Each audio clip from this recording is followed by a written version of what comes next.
ሰላም ሰላም ውድ ቤተሰቦቼ እንዴት ናችሁ? ሰላማችሁ የበዛ የሞላ የተረፈ ይሁን። እንዴት ናችሁልኝ? ውድ የዩቲዩብ ተከታታዮች እንዴት ናችሁ? በጣም አማካብራችሁ የምወዳችሁ ባላችሁበት የፈጣሪ ጥበቃ ቸርነቱም ምሕረቱም ከሁላችሁም ጋር ይሁን። እንዴት ናችሁልኝ? እንዴት ይዟችኋል? ታይዛችኋል?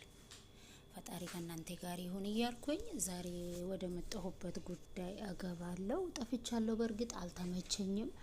በጣም ነገሮቹ አልተመቻቹልኝም እና እንዴት ናችሁ? ደህና ናችሁ ወይ?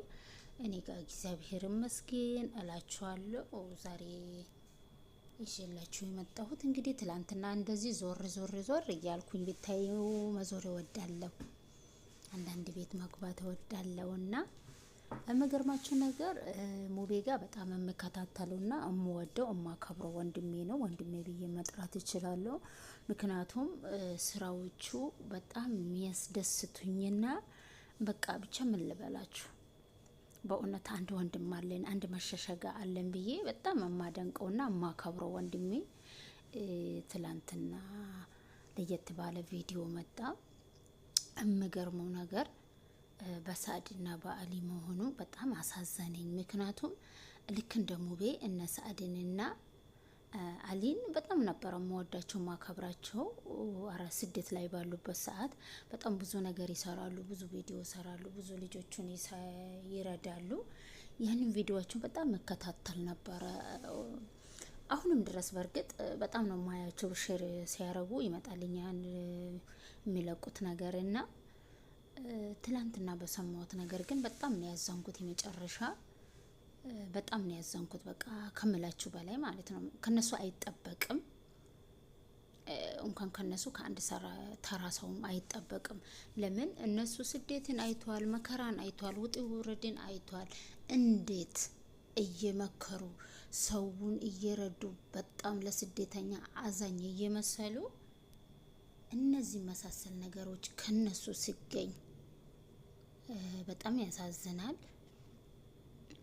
ምክንያቱም አንደኛው ነገር ደግሞ ከሰው ስህተት ከብረት ዝገት አይጠፋም እንደሚባለው ነገር ተሳስተዋል። መሳሳታቸው ባይገርም ሄዶ በውስጥ አዋቂዎቹ ሲያናግሯቸው እባካችሁ ልጆቼ ገመናችሁ አደባባይ አይውጣ፣ እዚሁ እንፍጀው፣ እዚሁ እናስተካከል፣ እዚሁ ባለንበት በውስጥ ነገሮቹን እናመቻችና የነዚህ ልጆችም መልስ ይሰጣቸው ብሎ ባናገሩበት በብሎክ መመለሱ ተገቢ ነው ብዬ አላስብም። በጣም የወረደ ነገር ነው። እንደሚለው ከሆነ ሙቤብ ሲደውልለት መጀመሪያ አንስታላታለች ሳዕዲ፣ ድምጿን ሰምተናል በአደባባይ። ከዛ ቴክስት አረገችለት በቴሌግራም አውራኝ ብላ። ከዛ በኋላ ደግሞ የአሊን ስልክ ሰጠችው። ለምን አስፈለገ? ለምን ባል በሚስቱ ሚስት በባሉ ሁለቱም ተነጋግሮ ነው ብራቸውን የሚበሉት። እና ነገሮችን በውስጥ መፍታት ይችሉ ነበር፣ በሰላም መንገድ መፍታት ይችሉ ነበር። ነገር ግን እንደዚህ በማድረጋቸው ከምንም ማምለጥ አይችሉም።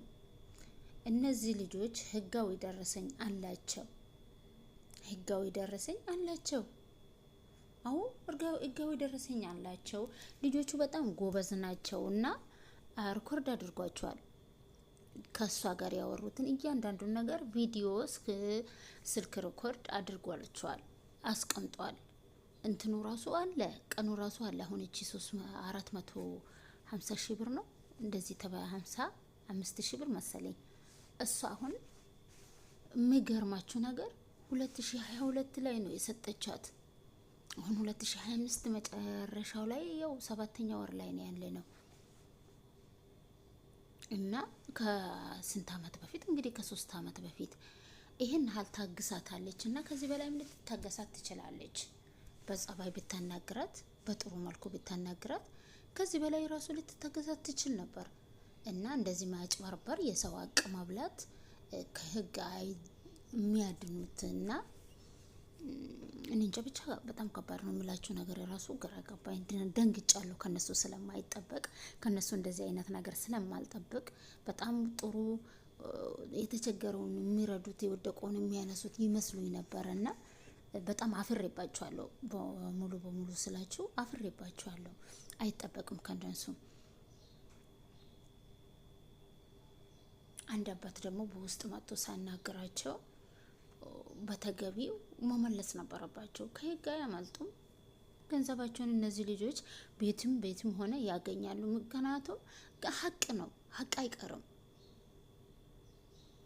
እነዚህ አደባባይ ወጥተዋል። አደባባይ ያልወጡ ስንቶቹ ይኖሩ ይሆን?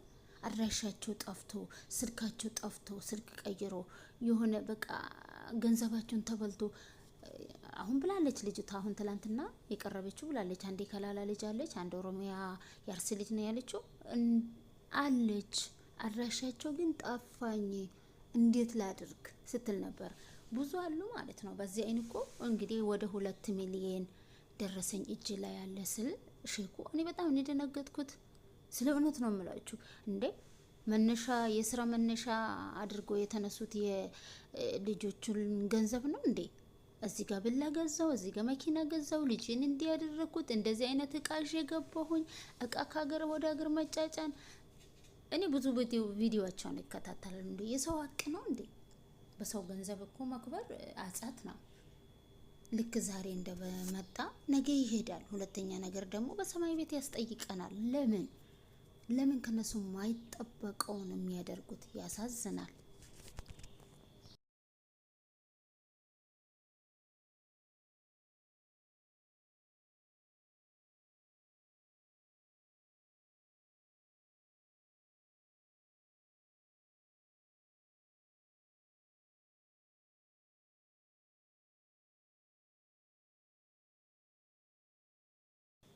እና ቤተሰቦች ቪዲዮውን ሼር አድርጉ፣ አዳርሱ፣ ለሁሉም አዳርሱ።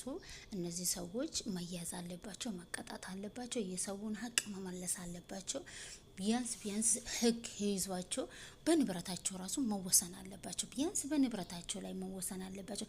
ይሄን ሁሉ ገንዘብ ግን እንደዚህ ይመልሳሉ ብሎ ስለማይገመት ሁሉም ሼር እያረጋችሁ የሚመለከተው አካል እነዚህ ልጆች ሙቤ ነገሮቹን ይዟል፣ ያስተካክልላቸዋል። እንደ እግዚአብሔር ፍቃድ ከፈጣሪ እርዳታ ጋር ይረዳቸዋል ብዬ አስባለሁ። ነገር ግን ሁላችንም ከነዚህ ልጆች ጎን መቆም ይገባናል። ምክንያቱም ነገ በኔ የሚባል ነገር አለ።